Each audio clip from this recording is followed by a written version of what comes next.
Hey everybody, welcome to Simple Hobby Homesteading. Today you are going to be joining me, mostly my lap, sorry about that, but I am a hot sweaty mess from working outside today, with the weed eater. But you're joining me today on how to clear debris out of your weed eater head. Now this is a DeWalt, let's see if I can show you, yep, a DeWalt 20 volt max XR. It's like a brushless, what do they call it? Brushless, and there's going to be cats around here, it's annoying. It is a brushless XR, and it is battery powered. So the first thing I am going to do is I am going to remove that battery. Just in case I hit the switch and it starts up on me. We don't want that to happen. So I'm removing the battery to do this maintenance. I have 3 cats around me, and it's going to drive me nuts. We'll see how this all works out. Alright, so you can see that, I don't know if you can see actually, there is tons of grass in between the primary weed eater head and the spinning mechanism type thing. This still has the weed eater strings out, no problem, so we don't have to worry about putting new thread on there. Alright, but first what you want to do is you want to, there are these little indentation things here, little guards. You want to push both of those. If you can't do it with your fingers, then you are welcome to get a screwdriver to pry it up. A flathead screwdriver works great. You will need a small Phillips for this job, and if your hands aren't super strong, then I highly recommend one of these. It is a strap wrench. It's adjustable, and it is the best thing ever. It's used in plumbing a lot, but I have found it's perfect for this because we're going to need to take this whole head mechanism off. And I kid you not, these animals really could care less about me all day, and then I turn on the video camera and now Fuzzy's here. So you might see a Fuzzy head in this video too. Fuzzy's one of our Great Pyrenees. Alright, so I'm going to take this off. You can see it's got the spring that's working great, and that is free of debris, so that's good. We're going to set this aside. So now this is the part that we need to get off, and it's not exactly easy to get off, trust me. So I'm going to show you what we're looking for as we go along here. Now on your actual weed eater, the guard type thing, this thing, there is a little notch on one side of it. You can see the little notch right here. And it fits a screwdriver perfect. Now what we're looking for, and I'm going to get a flashlight to hopefully show you guys, what we're looking for is a little notch that coincides on the inside of the spinning part. And so I don't know if you can see in there. Let's see if you can see. I don't know, can you see it? There's a little notch in there that lines up with me turning. It lines up with this little notch here. So I don't know. Can you see it? I'm not sure. Oh yeah, you can see it. There it is, the little notch. And that is another little like door opening. It's like a little mouse hole door opening. And inside that notch is a little hole. And that's why a Phillips, a small Phillips screwdriver is handy, because you want to put your Phillips screwdriver through the notch, through that other little mouse hole door, and actually stick it into the hole. So it prevents this bottom part from spinning. This part right here prevents that from spinning. But it does still allow this top part to spin, because this is how you also rethread your weed eater. When you need to put a whole new set of line on the spool, you just, and I'm not going to do it today because we still have plenty on there, you take one big long line of your weed eater string and you put it through this hole, and you're going to see on this mechanism here, it's going to have 2 holes, one here and one here, right about. So you line up the inside hole with this hole, and then that will automatically line up the other side hole as well. And you just put one end of your weed eater line all the way through this hole. It goes right, you push it through, goes right through, and it comes out the other end right out of this hole here. And then you just bring it up and you make sure that lines are even, the 2 ends are even. Then you stick your screwdriver in here, find that mouse hole again, line it up, and then you just start spinning this top, and it'll automatically wind up your string perfectly well. And then at the end, you have your two ends. If it's pretty even, you have your two ends sticking out of here perfectly. So that's how you really quickly and easily wind up a new set of weed eater string on your weed eater, on this one, the DeWalt. So, but we need to get, there's a ton of debris in here, and I'm guessing under this head as well. We need to get that off so we can clean out all of this debris and make this smooth running once again. So what we're gonna do, because I'm not strong enough holding this, I'm not strong enough turning clockwise, I'm not strong enough, oh, I am, oh my goodness, not even kidding.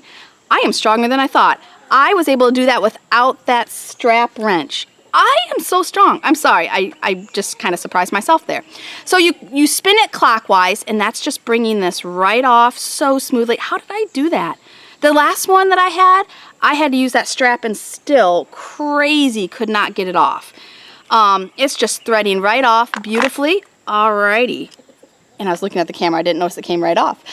So look at all of these weeds on here. These are all weeds and a little bit of string.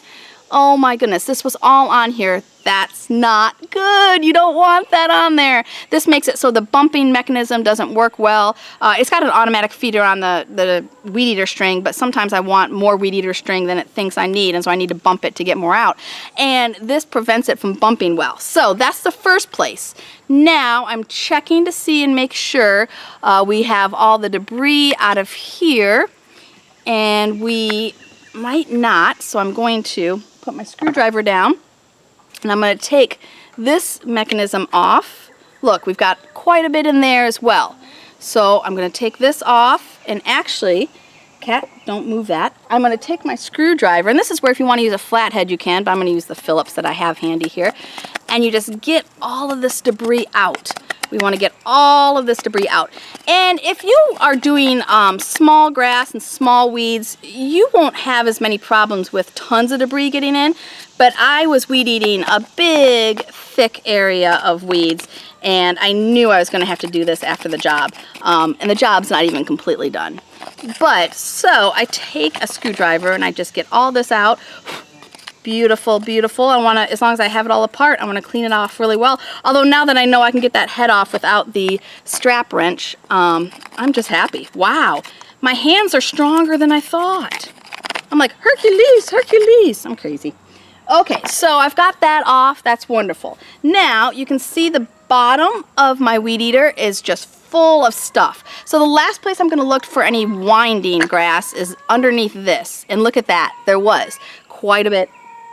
What is that cat doing? Oh, cat, don't mess with the tripod. All of our cats are spayed or neutered, but we have one that goes through what's called a false heat. She thinks she's in heat, and she never is because she's spayed, but she goes through a false heat, and she makes that noise when she goes through the false heat, and it's bizarre. I don't know. It's just bizarre. Her name is Patricia, and she goes through false heats. So she's a weirdo. All right, so those are the three places that you are probably going to have debris when you're looking at cleaning out your weed eater. So I'm just going to, while I've got it upside down, I'm just going to take and clean out some of this stuff with my screwdriver. A flathead tends to work a little bit better for cleaning out, but ain't no thing, ain't no big deal. I've got this one here. Okay, here we go. It's not perfect, but it's going to do for now because I have the attention span of a gnat. And I was like, oh, now I'm missing my pieces. So now I'm going to show you how we put it all back together. First, you put that one back on, this piece back onto this piece, and you can see it's got two little notches right there, and I'm going to line up those two little notches with these two little notches, just like this, and you can see it sits in there beautifully, and it just sits. It doesn't screw on at all. It just sits. And then we're going to put this whole assembly right back on top of this bolt, and we are going to spin the whole base counterclockwise. Not just this, we're spinning this whole little bottom base counterclockwise. You can see once it gets threaded on, you can do it really easily. You just spin that right on there. And so now to tighten it well, we are going to find our little mouse hole here. And I just think about a mouse hole because in Tom and Jerry, Tom was the mouse, right? Yeah, Tom always, his little mouse hole on the side of the wall was always like this little cave kind of thing. So I always think of that as like a mouse hole. So now we need to spin this base. We're going to spin this base until we get our hole to line up our other mouse hole on that spinning part to line up with this. And so I've got it, and I'm going to put my screwdriver in there so that it stops turning, and that's how we just hand tighten. You do not need to take that strap wrench and tighten it all. Just hand tighten as hard as you can. Just hand tightening though. There you go, and now we're done. So now, after we did all that, our twine needs to come back out our holes because we unthreaded it, and this is the only time you're gonna have to try to stick those back through the holes, which can be an absolute pain in the booty. Because like I said, when you rethread it, you're gonna come in from this end, go right through the hole in the middle of this, right out the other end, and it's super easy. And so it's just if you misthread, or if you accidentally cut some string or something like that and you have to rethread when it's on like this, rather than unthreading the whole machine and putting it all back on, we're just going to try to fit these back through the holes that they were supposed to be in. And this is just finagling it. I like to put one finger, let me show you how, I like to put one finger in there to kind of guard, and then it comes right through pretty easily. And this is a little short, so we'll bump it a couple times when we first start. So this one, I just put my finger right there, so it's got a little guard. And then sometimes I bend the end so it's got a little bit of a bend in it, so it goes through that hole a little bit better. So you can see it's got a little bend. And so I put my finger in there to stop it from going this way, and I just finagle it in through that hole, and then looky there. It came out. Woohoo! So now we put our top back on. Just pop it on. There we go. And it is secure in there, and it is good to go.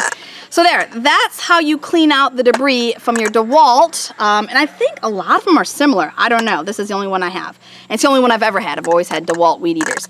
And so this is how you do it on the DeWalt. I love it. I found one other YouTube video on how to do it, but he went off camera to actually get this off because I think he couldn't hand get it off. And so he had to use some kind of like probably strap wrench or something like that, and he was embarrassed that he couldn't get it off with his hand, and so he actually went off camera to get it off, and so you didn't actually see him remove it. He comes back on camera and it's already removed. And so I was just like, I need to see you actually remove it so I can see how hard it is. And sometimes, like I said, I have another one that I had to use that strap wrench to get it off. I could not, because it gives you a little extra torque, but I could not get it off. So yeah, if you so don't feel bad if you can't get it off with your hands. If you ever need a strap wrench too, you know where to borrow one. So that's it, but those strap wrenches are handy for plumbing too, so just go ahead and get yourself one. So yeah, so now I'm back on using my weed eater. That's it. You guys have a great day. Remember, do what you can with what you have wherever you are, and get out there and do some yard work. We'll see you later. Bye-bye.